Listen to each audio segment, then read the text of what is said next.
नमस्कार दोस्तों, मेरा नाम है अमर और स्वागत है आपका आज की इस वीडियो में, जहां पे हम बात करने वाले हैं भारत की सबसे ज्यादा चलने वाली इलेक्ट्रिक गाड़ी के बारे में, जो कि आप लोगों के सामने है हुंडई कोना। ये गाड़ी अभी तक चल चुकी है 1,72,000 किलोमीटर, यानी कि 1.72 लाख। काफी बड़ा नंबर है, लगभग कह सकते हो कि 1.25 लाख किलोमीटर चल चुकी है और मात्र 3 साल से भी कम टाइम में। यानी कि इस गाड़ी की डेली की जो रनिंग है वो 150 किलोमीटर से 200 किलोमीटर की है।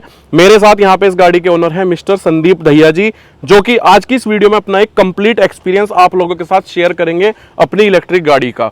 यही नहीं, इनके जो फ्रेंड सर्कल है उसके अंदर भी देखो आप, टाटा नेक्सॉन ईवी मैक्स आ चुकी है, एक और हुंडई कोना है, तो उनके ओनर से भी बात करेंगे। लेकिन सबसे पहले इनसे ही जानेंगे कि क्यों इनको देख के और लोग भी गाड़ी ले रहे हैं, क्या ये सजेशन देते हैं, क्या इनका खुद का एक्सपीरियंस है इतने लंबे टाइम तक गाड़ी रखना और इतना ज्यादा चला पाना। क्योंकि होता क्या है कि 1,60,000 किलोमीटर तक इस गाड़ी की वारंटी है बैटरी की, या 8 साल किलोमीटर जो पहले हो जाएं, जिसमें कि इन्होंने किलोमीटर्स पार कर दिए, गाड़ी आउट ऑफ वारंटी भी हो चुकी है। इस वीडियो में मैं इनसे जानने की कोशिश करूंगा कि जब तक गाड़ी वारंटी में चल रही थी तब तक तो ये थोड़ा रिलैक्स माइंड के साथ गाड़ी चला रहे थे, अब जो बैटरी है वो आउट ऑफ वारंटी हो चुकी है, तो अभी कोई दिक्कत है या नहीं है, या इनकी कोई ये वारंटी बढ़वा भी सकते हैं, नहीं बढ़वा सकते, सारी बातें डिटेल में करेंगे। इससे पहले भी मैंने इनका इंटरव्यू करा था जब लगभग ये गाड़ी चल चुकी थी 90,000 किलोमीटर। तो मुझे लगता है कि अगर आप एक इलेक्ट्रिक गाड़ी का प्लान कर रहे हैं तो ये वीडियो आपको लास्ट तक देखनी चाहिए, क्योंकि इस वीडियो के अंदर वो सभी जानकारी है जो एक बंदे को होनी चाहिए गाड़ी खरीदने से पहले। वो सभी चीजें मैं इनसे पूछने की कोशिश करूंगा। भैया आपका स्वागत है बहुत बहुत। नमस्कार। तो 1 साल हो गया लगभग जब हमने वीडियो बनाई थी। हाँ, और तब गाड़ी 1 साल से ज्यादा हो गया है। हाँ, 1 साल से ज्यादा हो गया। हाँ। तब से अब तक आपने गाड़ी को फिर लगभग 80,000 किलोमीटर चला दिया। हाँ हाँ ठीक है, अब गाड़ी आपकी आउट ऑफ वारंटी भी हो गई है। हाँ, बैटरी वारंटी आउट हो गया। हाँ, अब मैं ये जानना चाह रहा हूँ कि गाड़ी जब हमने वीडियो पहले शूट करी थी, हाँ हाँ, ठीक है, तब में और अब में 80,000 किलोमीटर ज्यादा चलने के बाद सबसे पहला सवाल मेरा यही है कि जो इसकी बैटरी की लाइफ है, यानी कि जो ये रेंज निकाल रही है, उस पर कोई फर्क है या नहीं है? अभी तक तो कोई फर्क नहीं है। जितनी पहले माइलेज दे रही थी 325 320, वही अभी दे रही है, कोई फर्क नहीं है। सर्दियों में थोड़ा डाउन हो जाती है, सर्दियों में 280-90 तक आ जाती है। ये आपने पहले भी बताया था। हाँ, मतलब कोई 1 किलोमीटर का भी कोई फर्क नहीं है ना, वैसे कोई फर्क नहीं है किसी भी प्रकार का। ठीक है, जैसे अभी तक आपने इसको 1.25 लाख किलोमीटर लगभग चला दिया, टायर्स जो है वो कितने इसने अभी तक मतलब खत्म कर दिए हैं? टायर्स अभी ये मतलब जो कंपनी के साथ आए थे उसके बाद एक बार और डलवाए हैं, और ये अब ये लास्ट में है, एंड मूवमेंट पे है, खत्म होने वाला है, चेंज करवाने हैं। मतलब तीसरा जोड़ी टायर अब डलेगा? लगेगा। तो ये नहीं है कि ज्यादा टायर खाती है? ना ना ना ना, ऐसा कुछ नहीं है, ज़्यादा टायर नहीं खाती।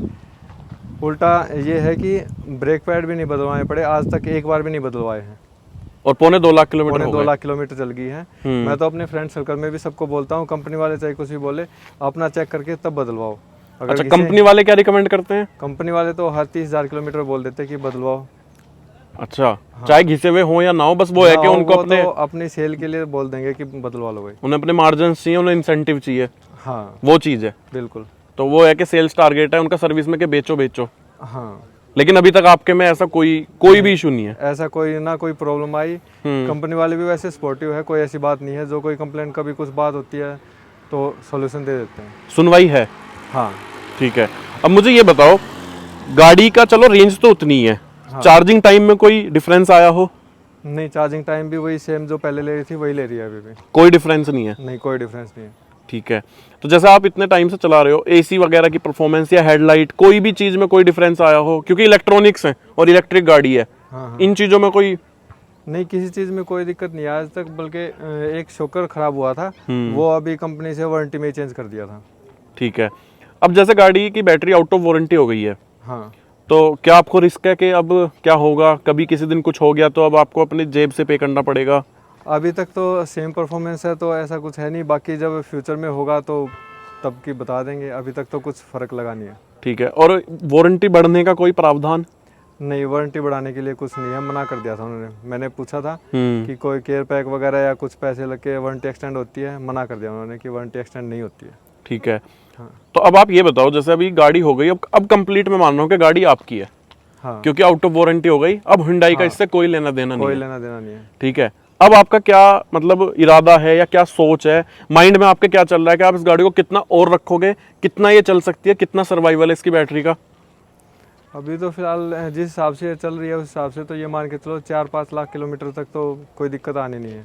और इस गाड़ी की जो बॉडी है, सस्पेंशन है, क्या वो इसका साथ दे देंगे 4 लाख 5 लाख किलोमीटर तक? हाँ दे देंगे, क्योंकि गाड़ी ऐसा सॉलिड है, कोई ऐसी बात नहीं है। अभी तक किसी चीज़ में कोई इतनी कभी सस्पेंशन में किसी चीज़ में आवाज़ तक नहीं आई है। इंटीरियर में कोई आवाज़ हो? नहीं, कहीं नहीं है कोई आवाज़ नहीं है ना। तो मतलब आपको लगता है कि 4 लाख या 5 लाख किलोमीटर गाड़ी इस मतलब चल जाएगी ये आराम से बैटरी? चल जाएगी।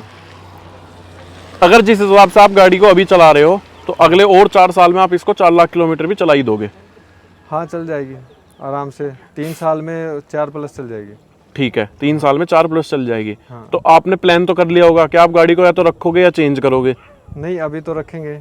नहीं, जब 4 लाख किलोमीटर चल जाएगी उसके बाद पहले देखेंगे सेम परफॉर्मेंस रहती है कि नहीं रहती है। बैटरी चेंज कराने का क्या खर्चा आएगा लगभग? बैटरी चेंज कराने का वैसे तो जो कंपनी वाले बता रहे हैं वो 9 लाख के आसपास की बता रहे हैं। ठीक है। हाँ, जब आपने ये ऑन रोड खरीदी थी उस टाइम पे कितने की पड़ी थी आपको? ये मेरे को पड़ी थी 29 के करीब पड़ी थी। और तब सब्सिडी थी या नहीं थी? नहीं, कुछ नहीं था तब। आपको कोई डिस्काउंट, कोई सब्सिडी कुछ नहीं था? कुछ नहीं मिला था। ठीक है। सोनीपत में तो आरसी के भी चार्जेस थे। ठीक है, मतलब ये था कि कोई वो नहीं था, बस ये था कि बिल्कुल नई नई आई और आपने नई नई खरीद ली। बिल्कुल। ठीक है। अब मुझे ये बताओ, जैसा आपने अपने फ्रेंड सर्कल के अंदर भी 3 गाड़ियां और बढ़वा दी हैं, एक तो हुंडई कोना ही हो गई, फिर टाटा की हो गई। हाँ। ठीक है, क्या सोच के आपने गाड़ी बढ़वाई? भाइयों ने मेरा वीडियो देखा था, कुछ वैसे कहने के उससे। हाँ, बाकी सब ने देखा ही हुआ था कि कितने किलोमीटर चल गई है, कोई दिक्कत नहीं आई है। मतलब जिनकी रनिंग ज़्यादा आपने उनको? हाँ, मैं तो सबको सजेशन देता हूँ इलेक्ट्रिक गाड़ी के लिए। ठीक है, कि जिनकी रनिंग ज़्यादा है वो चार्ज करो और चलाओ, बिल्कुल। है ना? हाँ। अब आप मुझे बताओ, जैसे अब गाड़ी इतनी चल गई है, ठीक है, इस दौरान भी आपने कोई लंबी ट्रिप करी है, 500 किलोमीटर, 800 किलोमीटर, जहाँ रास्ते में आपने कमर्शियल पे चार्ज करी हो किसी चार्जर पे? हाँ, मैं अभी शिमला गया था पीछे, चंडीगढ़ चार्ज की थी, फिर उसके बाद वापसी उतरते हुए फिर चंडीगढ़ चार्ज की थी, फिर वापसी आ गया था। मतलब एक चार्ज रास्ते में जाते वक्त ले लिया और एक आते वक्त ले लिया? हाँ। सोनीपत से आपका शिमला का टूर हो आते गया? वक्त कोई ज़्यादा नहीं लिया था, आते वक्त तो 10% भी चार्ज मुश्किल से की थी, क्योंकि उतरते टाइम ना तो ये डाउन हुई और आ जाती पूरी आराम से। ठीक है। हाँ। अब आप मुझे ये बताओ, जैसे ये रेंज निकालती है 320-325 की गर्मियों में, हाँ। मीटर के अंदर कितना दिखाती है किलोमीटर? मीटर के अंदर दिखाती है 350-352, वो विदाउट एसी का दिखाती है। ओके। हाँ। और अगर एसी ऑन है तो फिर वही 325? हाँ। मतलब मेरा पूछने का मतलब ये है कि जो रेंज दिखाती है अंदर एक्चुअल में देती भी उतनी है? हाँ, उतनी चल जाती है। कोई बिल्कुल कैच नहीं है? ना, कोई फर्क नहीं है। ठीक है। जब आपने गाड़ी नई ली थी, बिल्कुल नई शुरुआत में, तब कितना चलती थी? तब भी इतना ही चलती थी, 325 के। तो फिर तो मतलब ये है कि अभी तो कोई मुझे लग नहीं रहा फिर गाड़ी और एक अभी लाख तक किलोमीटर। तो कोई इसमें माइलेज में या किसी चीज़ में कोई फर्क नहीं आया है। सारी ओके चल रही है। ठीक है। हाँ। आपकी महीने की रनिंग लगभग कितनी है? महीने की तो वही 150 पर डे है, तो 25 दिन जाना होता है। हाँ। तो आपका बिजली का बिल जो है वो कितना आ रहा है इसका? मतलब आपको कितनी पड़ रही है ये पर किलोमीटर के हिसाब से? बिजली का बिल मैंने कभी काउंट नहीं किया, वैसे वही 20 यूनिट लेती है ये। हाँ। 150 किलोमीटर आने जाने के लिए। हाँ। हाँ। तो 20 यूनिट वही जो अपना यानी कि 25 से 500 यूनिट होगी ना। 506 रुपये 7 रुपये यूनिट होता है, 7 पंजे 35। और आपने तो 3 सोलर साढ़े 3 सिस्टम लगवाया हुआ है? हाँ, बिल्कुल लगवाया हुआ है। तो वो भी नहीं है? वो भी नहीं है। चक्कर है ना? हाँ। वो आपका कितने किलोवाट का है? वो पहले तो 7 किलोवाट का था, अभी 12 का हो जाएगा। अच्छा। और बढ़वाया हुआ है। वैसे जैसे मैं नॉर्मल पूछ रहा हूँ, जैसा आपने गाड़ी रखी है ये, हाँ। ठीक है, इस गाड़ी को कितने किलोवाट का सोलर सिस्टम चाहिए चार्ज होने के लिए? इसके साथ 2 चार्जर आए हुए हैं, एक 2.8 किलोवाट का है जो 3 किलोवाट से भी चल जाएगा। हाँ। और दूसरा है 6.5 का, वो 7 किलोवाट चाहिए उसके लिए। वो फास्ट है थोड़ा। हाँ। तो जब आप इसको स्लो चार्जर से चार्ज करते हो, हाँ। और ये मान के चलो आप बैटरी 10% पे है, हाँ। और आपको 100 करनी है, हाँ। हाँ। तो कितना टाइम लेगी? उसमें छोटे वाले चार्जर में ले लेती है करीब 18 घंटे। ठीक है। हाँ। और जो फास्ट चार्जर है आपका वो? फास्ट चार्जर है वो तो 0 से 100 करने में 5:40 साढ़े 5 घंटे के आसपास लेता है। ठीक है। आप ज़्यादातर किस पे चार्ज करते हो? पहले तो छोटे से ही करते थे, पोर्टेबल चार्जर से, अब बड़े वाले से करते हैं। अच्छा, कारण? हाँ, पहले बड़े वाला इंस्टॉल नहीं कराया था, वो तो अब कराया है 2 महीने पहले ही। ठीक है। हाँ। तो मतलब टाइम का तो सीधा सीधा एक तरीके से देखो तो 1/3 से ज़्यादा ही हो गया। हाँ, है ना? 2.5 गुना से ज़्यादा फर्क होगा। ठीक है। उस चार्जर की कॉस्ट कितनी है लगभग? चार्जर की कॉस्ट तो अलग से नहीं पता है, दोनों फ्री आए थे साथ में ही। अच्छा, मतलब तभी फ्री आए थे, इंस्टॉल नहीं कराया था। हाँ, तब से यूज नहीं किया था, अब यूज किया है। ठीक है। आप जैसे इस गाड़ी को डेली चलाते हो 150-200 किलोमीटर, हाँ। तो आप जैसे इतने टाइम से रख रहे हो, तो आपने क्या शेड्यूल बना रखा है कि मैं गाड़ी को इतने % तक नीचे लेके जाऊंगा और ज्यादा भी फुल नहीं करूंगा? मतलब ऐसा कुछ रखते हैं ना बना के ईवी ओनर्स अपना? नहीं, बीच में पहले एक बार वो इनकी तरफ से सर्कुलर आया था कि 90% पे सेट करके रखो, तब मैंने रखी थी 3-4 महीने, फिर उसके बाद उन्होंने चेक की थी, फिर उसके बाद 100 रखते हैं अब हमेशा। मतलब फुली चार्ज करते हो? अब फुल ही करते हैं। ऐसा नहीं है कि लेकिन आपने एक दिन छोड़ के एक दिन करते हैं, क्योंकि 150 किलोमीटर 300 चल जाती है, 2 बार ट्रिप निकाल देती है, आना जाना कर देती है। तो मतलब ये नहीं है डेली डेली नहीं लगाते डेली आप? नहीं चार्ज करते। 15 चार्ज है महीने के? हाँ, और एक ये दिन फिक्स छोड़ है? के एक दिन, बिल्कुल सही है। संदीप जी, मुझे आप ये बताओ, जैसे एक इलेक्ट्रिक गाड़ी आप रख रहे हो, हाँ, लग्जरी भी है, ऑटोमेटिक भी है, फील भी देती है, साइलेंट चलती है, सब चीज़ है, बिल्कुल। क्या सच में इलेक्ट्रिक गाड़ी फायदे का सौदा है? हाँ, बिल्कुल फ़ायदे का सौदा है। थोड़ा सा एक्सप्लेन करो।